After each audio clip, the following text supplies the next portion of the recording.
WWT presents Experts. Hello, everyone, and welcome to another episode of WWT Experts. I'm your host, Matthew Coble, as usual.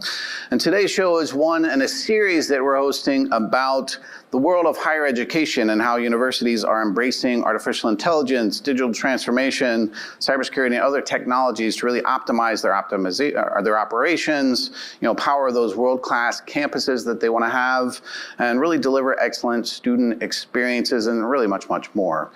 So today we're talking with an expert from Worldwide Technology, and also we've brought in a student at a university, and so we're going to have a good conversation about the student experience.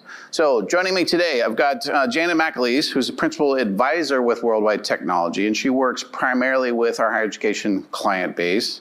She's got over 20 years of experience and has worked with organizations on business strategy, software development, systems engineering, and much more across really a lot of industries, but obviously higher education is one of the primary places where she spends her time. And in 2022, Janet was awarded EdScoop's Industry Leader of the Year award, and she's long been recognized for her smart thinking around human-centered design and bringing that to all of her client work. Glad she's here today. Also with us, Thornton White is studying at Maryville University here in St. Louis, and he's working on an undergraduate degree in cybersecurity, and then concurrently an MBA as well. So he'll finish up school with that undergraduate and master's degree from Maryville University. And one thing I admire about Thornton, he's had internships actively since he was pretty young, like right out of high school, age 17. Fairly recently, he was an intern with us here at Worldwide Technology as part of our internal IT organization, and particularly the part that focuses on security. So, Janet, Thornton, thanks for coming. Thanks for having us. Thank you. Yeah. Well, let's jump right in. So, Janet, I want to start with you. So what are the key pain points and frustrations that you think students are currently having when they are navigating various systems, applications, spaces, and so forth on a university campus today? Yeah, thanks, Matt. So if you think about all the things to navigate when you're in college, there's so much to keep track of, not just with your academics and what to do, what you have to turn in and when, but all the different life things, when your tuition's due, where you're going to live, what you need to plan for events for the coming week. And when you get into your semester and things get hard, you need resources. Students remember that there are things available, but having to kind of track down what's where, when things are happening, when you have to kind of fit them into your schedule can be really taxing. And so really it's just the wealth of information and detail that they really operate with 24/7 in their entire student life. In universities, employees and faculty tend to operate on their workday, right? In their departments, in their schools, in their colleges, kind of 8 to 5, where students really are, their journey is all of it 24/7. So I think the wealth of what they have to manage can be really overwhelming. And it's not just one place to go look, it's different websites and different tools and different systems, either on your phone or online, that you have to go track down and keep track of. So that can be pretty overwhelming. Yeah. Well, Thornton, I know that you grew up in St. Louis and then your family moved, but you came back here to go to Maryville. I'm curious if those are similar pain points to what you've experienced, either when you first got back in your freshman year, or even just each time you kind of move into a new semester. Are these the kinds of things that you see? Yeah, she's pretty on point with that. I saw a lot of people my freshman year just struggle with the transition, and a lot of them relied on technology because some teachers that they had weren't really the best with communication, so they had to rely on different websites. And let's say they might get an answer wrong, and because it didn't match up with what the teacher wanted. So there's just like a communication issue from that point. And I think whenever AI, specifically ChatGPT, came into the mix, that became a threat to some people, students and faculty alike. Yeah, and I think we'll get more to some AI here in our conversation in a minute. But so, Jan, I want to come back to you for a second. I know that you've spent a lot of time with universities and with students really looking at the kinds of expectations students have in terms of their campus experience, their academic experience, and so forth. What are the kind of the primary desires that you see that students have for those experiences today? Yeah, it's a great question. Two specific areas come to mind. One is students come in with very strong technical prowess and strong technical savvy. They have consumer behaviors and heuristics that they're used to navigating their world with, and really expect to find things with just a few clicks and a few scrolls, right? And so after spending, and they're willing to roll up their sleeves and look for information and dig, right? Because they figure it's got to be somewhere, but if they can't find that information, then kind of the working assumption is it's either not there or they have to go, look somewhere else, ask friends, ask classmates. So one is really around expecting that information is going to, if it's there, it's going to be readily available. The corollary to that is when they're sharing information and giving data about themselves to their institution, the working assumption is that institutions are using that in fit for purpose reasons, right? That their schools are protecting their information, they're keeping it private, they're using it for the highest integrity reasons. And so institutions really kind of have to think about how they are, and there are regulations around this too, and keeping information secure and private, but just in terms of student expectations, ensuring that they're thinking holistically about protecting that student information and who sees what for what reason at any given point in time. So there's careful planning, there's guardrails, there's governance. It kind of needs to go into that behind the scenes. Mm-hmm. Well, Thornton, so I'm thinking about, I've got kids who are probably around your age, and something like, well, if you can't find what you're looking for online, don't you just pick up a phone and call somebody? Nope, I don't think y'all do that, right? So when you're looking for something in the Maryville system and you can't find it, like, what do you do? Well, so what I personally do is if I can't find it on the internet, I will ask a friend, or I will try to ask some adults that I know. I don't like looking too long for an answer. And then every now and then, depending on what the project is, I'll find it on YouTube. So since I'm cybersecurity, there are some things that we might have to find the answer to that's not right there, because I think, in my opinion, cybersecurity is kind of a lackadaisical trend, and people are just now trying to catch up with it and trying to learn more about it. And because of that, the resources for it are low. And so I'll find some like videos with people who have like 10 subscribers, and they're like, this is how that works. And I'm like, I never would have found that if I just didn't ask this faculty member or didn't ask my friend, because this one guy did it at his home. So that is also an issue just from like a cybersecurity standpoint, with some things like we might not be able to find because technology might be old or might be new. Yeah. Well, Janet, I imagine that kind of may connect into, the behaviors that then drive the better examples that you may have for universities that are successfully using technologies to put the right information out there for students to find and for the friends of those students to find, so that they can, learn what they need. So I wonder if you'd share a couple examples of that kind of work that you've been part of or that you're seeing out in the world. And I imagine AI plays a part in this too. Yeah, I'll actually start with a thread that you just kind of pulled on with Thornton about whether you are going to ask a person or whether you want an AI tool to help you. And something our students have told us, and which I thought was fascinating, was when there are tasks that are more socially related, where should I go eat? Where's your favorite place to do XYZ? Who's the best person to talk to? Which instructor is going to give me the best experience in class?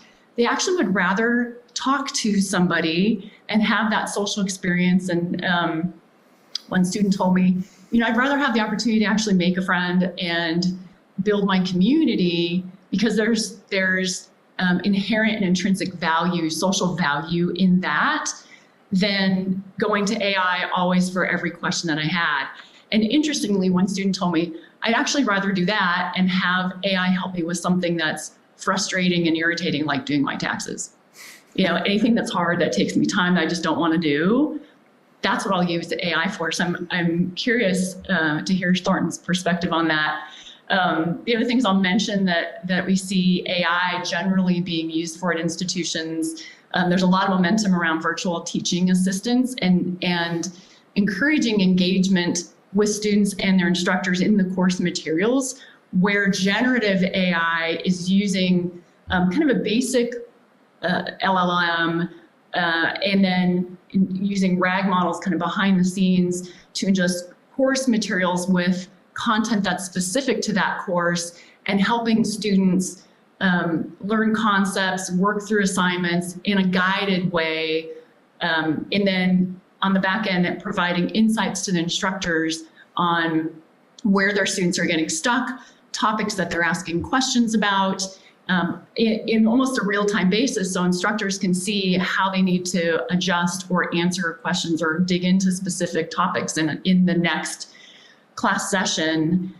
So virtual teaching assistants, certainly degree matching when students are looking for institutions to go to, what might offer them an interesting path of study for the career they want to follow, matching up their interests and what's important to them to the offerings that the institution has. Because the closer you get that match on a degree, the more likely the student's going to apply for admission and you actually get a student to attend your institution.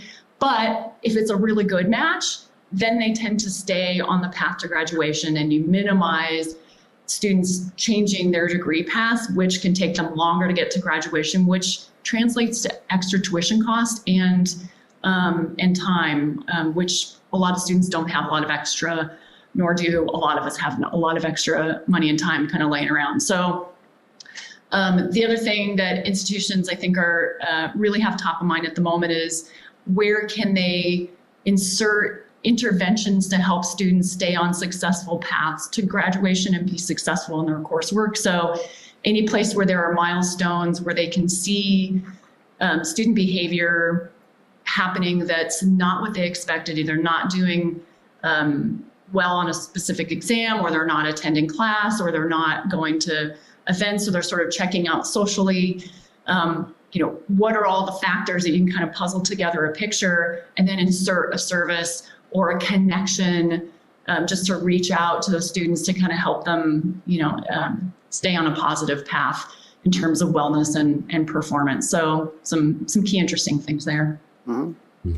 Well, Thornton, I'm curious if you are seeing your university kind of engage with generative AI, either within just sort of broader campus systems or student systems, or even in the academic side relative to the coursework you're doing around cybersecurity or your MBA, right? Are you seeing that happening, or maybe some traditional AI, predictive AI, or other things, machine learning happening? How's that been from your point of view? So Maryville University is a very technological school, I'd say. When I go to other people's campuses, I'm like, you don't have a key card on your phone? They're like, no. It's like, oh, okay. So it's like Maryville's really been doing a lot of technological advancements over the years. And only a rumor, I can't confirm this, but I heard just from other students saying like, oh, they're going to pour X amount of money into generative AI. And I think we are starting to see that a little bit when it comes to just visiting their website and you see their little chat bot in the bottom right corner. And since they're known to be a cybersecurity school and they're known for their Cyber Fusion Center, they are definitely just keeping their eyes open, keeping their eyes peeled, maybe not jumping right into the fray. But I do remember when ChatGPT came out, that like September, December, they came out saying, we're going to put this on the syllabus, you can't use it. But then as time went on, they didn't really retract their statement, but they didn't enforce it either, because a lot of teachers were like, this is helping our students learn. This is everywhere now. You can't really avoid it. And so then we as students started seeing faculty members use it. we're like, how are they going to tell us we can't use it? And they're using it. Yeah. So that's like really the cool thing about it. I think the true matter of it is, I think that institutions like Maryville should also just embrace it and teach, just co-teach with it. Because I do think that there are some students and some teachers that will be left behind if they do not embrace AI when it comes to learning or doing any type of doing any type of career successful ambitions in their future lives. Yeah. Well, Janet, I'm curious, hearing that from his side, I know you talk to students, you also talk to the university side and their technology leadership and others. Is that consistent with what you're hearing as you're talking with universities about Gen AI? Absolutely. And Thornton hit on a really important thread and a trend that we're seeing as faculty get more comfortable using AI tools. They're starting to actually change the way that they teach and how they're incorporating it. Instead of just ignoring it or trying to keep it out of the classroom, they're actually incorporating it into different ways. So we see business schools thinking about how they can use generative AI in mock interviews, right? To do real-time assessments and critiques with students so students can submit some of their writing, creative writing, English, and this was more of a concern, I think, in the humanities, right? How are we going to keep critical thinking in our curriculum? How students can submit assignments in and have AI kind of work with them on critical assessments so students can see where their strengths are, what things they need to work on, and then it becomes a discussion point back in the classroom. So definitely we're seeing it, on the STEM side where there's more cut and dry answers and things to get to a right and wrong answer, but certainly in the critical thinking space, that's evolved quite a bit. Mm-hmm. Well, Thornton, are there ways that you're personally using AI effectively to help advance your studies or to have a better experience with Maryville? How are you personally using AI? Yeah, so I use AI basically almost every day.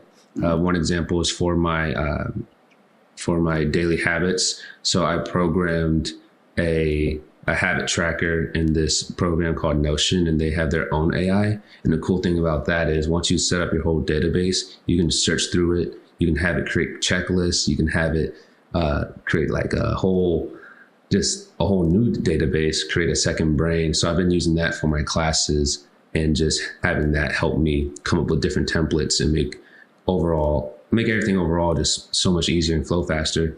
There was this one class where I really wanted to test the limits of AI, and it was along the humanities side. It was some type of philosophy class talking about leadership, and it was one of those classes where you don't really need it depending on your major, but you have to take it in order to graduate. And so what my friends and I did, we were like, okay, well, we both know how to write. One of my friends wants to be a lawyer, so he's already on the ball. He's applying to law school. He's trying to learn how to write when it comes to writing law and contracts. And then me, my mom drilled English into me since I was a baby. So having one comma out of place, she would punish me. But I think AI has just enhanced our writing skills in that class. And a really, really cool, interesting example was my friend and I, we got 100 on this like big essay assignment. And we wrote like 5-sentence paragraphs for each point. And then we told ChatGPT how we wanted this to flow and what point we wanted to get across and how we wanted it to sound. And we got 100 on those assignments. But there's one other kid in this class. He's like, you guys got it done already? How'd you do that? And we told him. And then he came out with like a 90 or like an 89. He's like, mine's just as good. I was like, what was the difference? And I was like, well, what did you do? He's like, I just copied and pasted. And I was like, well, that's the issue. I tell people all the time, and my friends will tell others as well. They'll say, ChatGPT is just an intern, a blank slate intern. You get in what you put into it, or you get out what you put into it. Yep. And so try to tell people all the time, but there are a lot of students that I see will just half it all the time and just copy and paste, and they ask themselves, well, why didn't it work? Well, it takes literally some skill, or what people are now seeing, some prompt engineering to have some really good success. Well, Thornton, I love that you're approaching AI as a tool, right? That's just part of how you're doing your work. And I think that's really the secret to it, right? It's just another tool. And I've seen, I'm not sure where I saw this, but someone speaking to, you're not going to be replaced by AI. You're going to be replaced by somebody who's good at AI, right? In your job or in your roles out there. Well, Janet, I want to come back to you. We're hearing some interesting things about how, Thornton and his friends are using AI in their work, using technology in their work, which makes me think that that's some good input to have for universities to sort of think about how they should approach the experiences they're delivering, their technologies and so forth. And I know that you've worked to sort of draw students into those engagements to get their input into how universities find their path forward. So if I want you to speak a little bit about, how do you engage students to participate in that, and what value do you see that bringing to the overall strategic thinking about the path forward for universities? Yeah, absolutely. There are so many great ways to incorporate students into different efforts, from specific initiatives. You can bring them into really structured user focus groups and design sessions, because students come up with some really great ideas. They know the way that they want things to work and what will bring them value. And I love that students don't usually default to how hard it's going to be to implement what's not possible, because they're not always in the thought process or even know what's not possible in implementing in technology. So they'll bring just really creative ideas. So structured initiatives, structured projects. There are a lot of universities that just are setting up sandbox environments and sort of open, structured programs for student groups to come in as they like and just try things out and submit ideas. There are also hackathon efforts that universities are running. So they might have a specific use case that they're trying to solve for, and they'll offer a day that student teams can self-organize and come in and work on different kinds of ideas.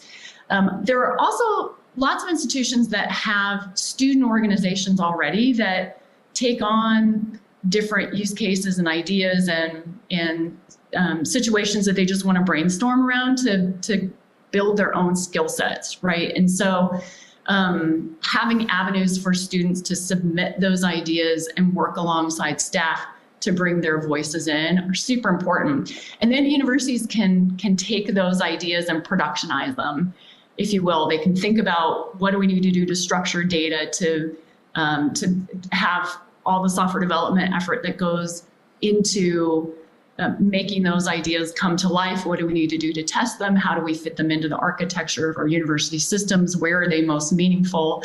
And where might we reuse some of the patterns and ideas that students come up with? So many just different great ways to incorporate student voice, which is really important, because that also gives students ownership and see the value of their own voices in making their institutional operations and their own experiences for each other much more valuable and richer.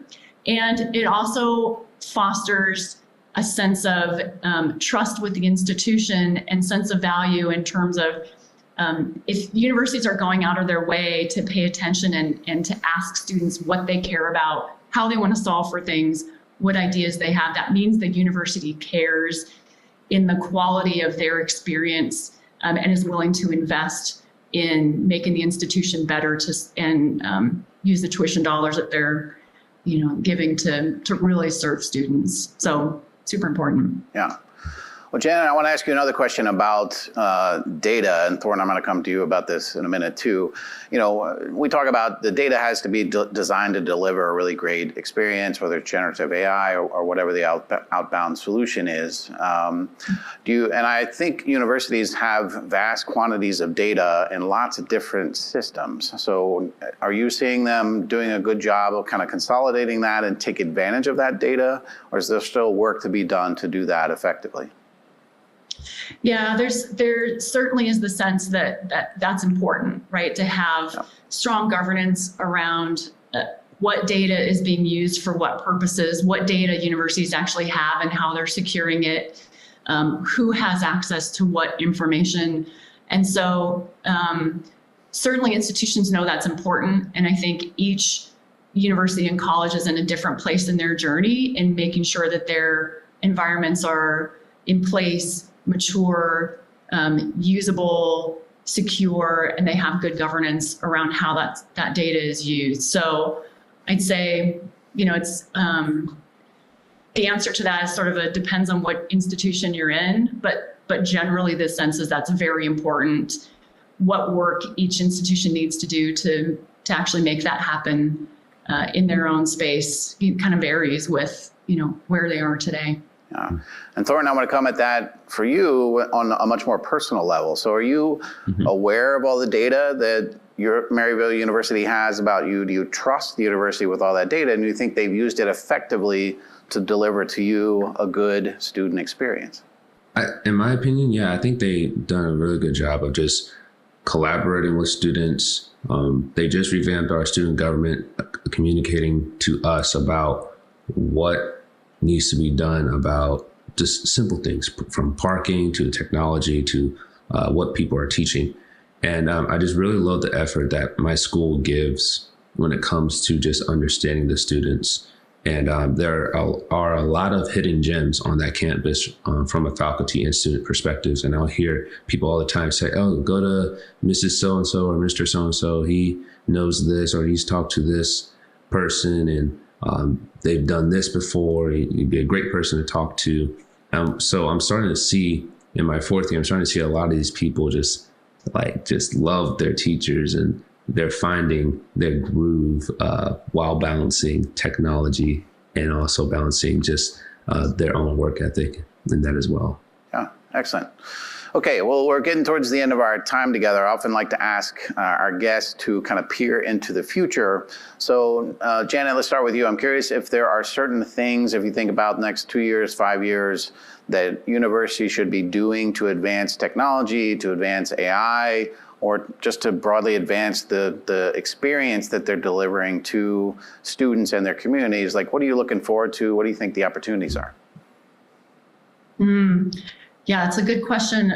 There's certainly opportunity in exploring more patterns in how student behaviors and activities are impacting their academic outcomes and path to graduation. So being able to really leverage all the data that's available and start making connections between, if students go to the gym or they're in X number of activities or they have, this kind of engagement at their institution that equates to these types of outcomes, or reduction in changes in degree program, or where they end up in industry and how successful they are in industry, how they interact, as alumni with the university. So I think sort of getting beyond the basics and just implementing AI and how do you bring it into the classroom foundationally, understanding what the outcomes are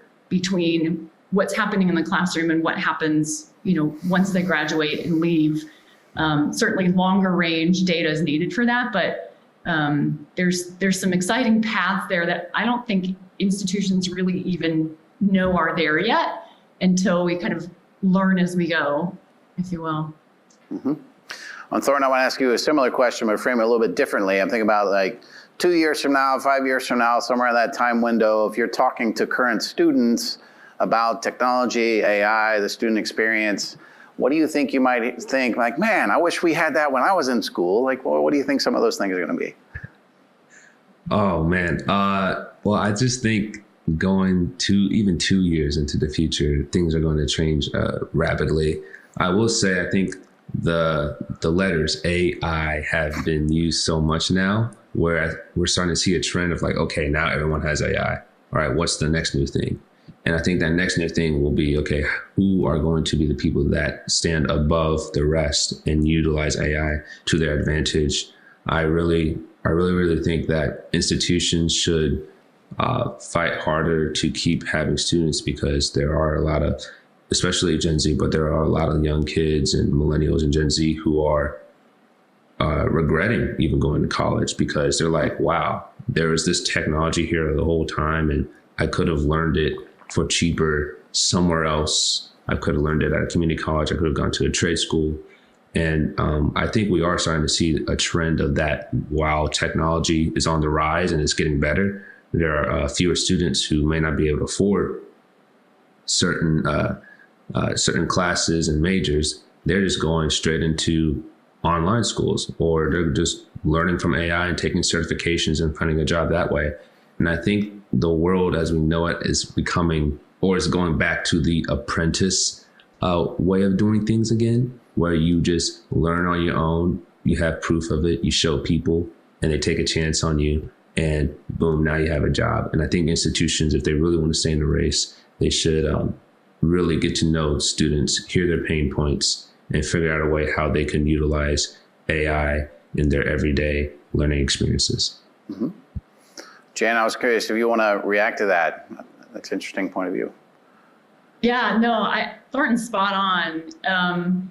Something institutions have struggled with because they're limited in staff is being able to really understand each student's unique journey through higher ed and what's important to them, what they want to get out in terms of life experiences, where their career's going, what unique different paths they want to take. And AI can help with that scale, and really inform institutions in what specific services, programming, connections with students are important to students. So there's a big opportunity there to really connect with students on a much deeper level. Thornton's spot on. Yeah, and I agree too. I think that, I'm excited to see universities do an increasingly better job at thinking about what's that outcome the student wants to have out in the world, out in their lives, and personalize that curriculum and all the programming, the experience to really drive towards that positive outcome. So, but I think there's a lot of opportunity to get there, and I know that that's stuff that we're doing here at Worldwide Technology to help out with our university clients, and also through our internship program, which Thornton has been through here at WWT. Well, listen, it's been a great session with both of you. Thank you so much for coming in today and spending time with us. Thank you for having us. Yeah, thank you very much for having us. Great. And thank you for joining us as well. This is one of a 4-part series we have on higher education. So if you enjoyed this one, please go check out the others. We've got those and lots of other great content for you out on WWT.com. Episodes of this and other programs you can watch on demand anytime. A great calendar of what's coming up in the future. So I encourage you to check that out. Always love to get your feedback as well. So if you get a survey, let us know how we did, or even just drop us an email and tell us that as well.